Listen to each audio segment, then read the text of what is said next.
في تاريخ الطب كل اسم كتب قصة، لكن في قصة واحدة كتبها راجل واحد وفضلت قوانينه هي اللي بتحكم العالم لأكتر من 1500 سنة. النهاردة هنرجع بالزمن لروما القديمة عشان نكتشف قصة عبقري الطب اللي كانت نظرياته بتعتبر حقيقية مطلقة. حكاية جالينوس، أعظم طبيب في زمانه اللي حكم الطب ووقفه في مكانه.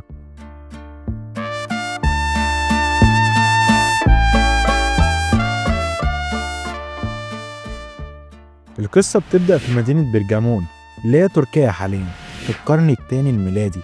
جالينوس اللي كان أبوه مهندس معماري غني كان محظوظ إنه يتعلم أحسن تعليم في الدنيا، لكن حياته اتغيرت تماما لما شاف حوادث مصارعة عنيفة.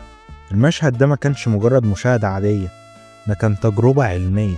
جالينوس لاحظ بعين الطبيب كل إصابة وكل كسر.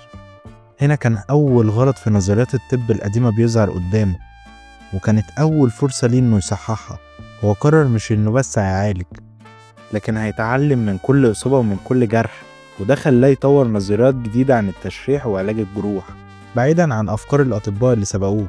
لكن الشهرة المحلية دي ما كانتش كافية، على الأقل ما كانتش كافية لطموحه. طموحه كان عايز يوصل لقلب العالم، ومن هنا كانت النقلة الحقيقية لما راح لروما.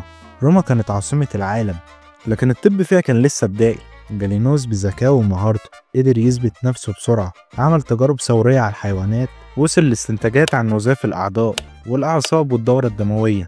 على عكس الأطباء اللي قبله، جالينوس كان مؤمن بالتشريح كطريقة للتعليم. نجاحه ما كانش في علاج مرض معين، لكن في إنه بنى منهج جديد للطب كله.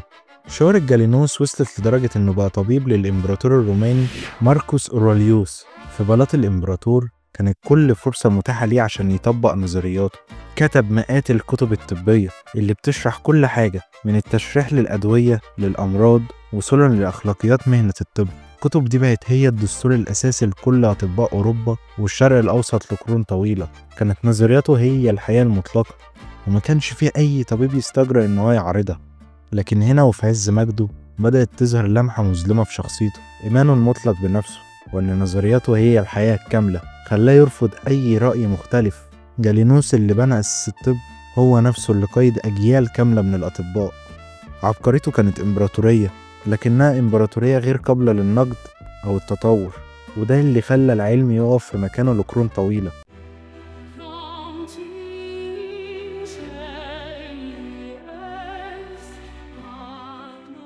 في حروف من الماضي دايما بنشوف تأثير العباقرة على العالم، وجالينوس كان خير مثال على التأثير ده.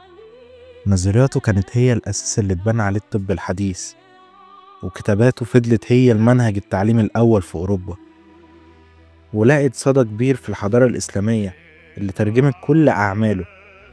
لكن القصة دي بتعلمنا درس تاني مهم، إن العلم مش ملك لحد. العلم عامل زي النهر، لو وقف عند نقطة واحدة هيركض. حتى أعظم العقول لازم يكون في عقول تانية تيجي من بعدها تصحح وتطور وتبني فوق اللي فات. العلماء العرب زي ابن النفيس اللي سبق واتكلمنا عنه قبل كده كانوا من أوائل الناس اللي كسروا نظريات جالينوس بشكل علمي ودقيق. وبعدهم بقرون لما بدأت النهضة الأوروبية بدأ الأطباء يفتحوا كتب جالينوس ويجربوا بنفسهم، وهنا بس بدأ الطب يتطور مرة تانية. جالينوس كان فعلا عبقري، لكن تأثيره كان سلاح ذو حدين. بنى أساس عظيم، لكنه في نفس الوقت قيد عقول لأكتر من 1000 سنة.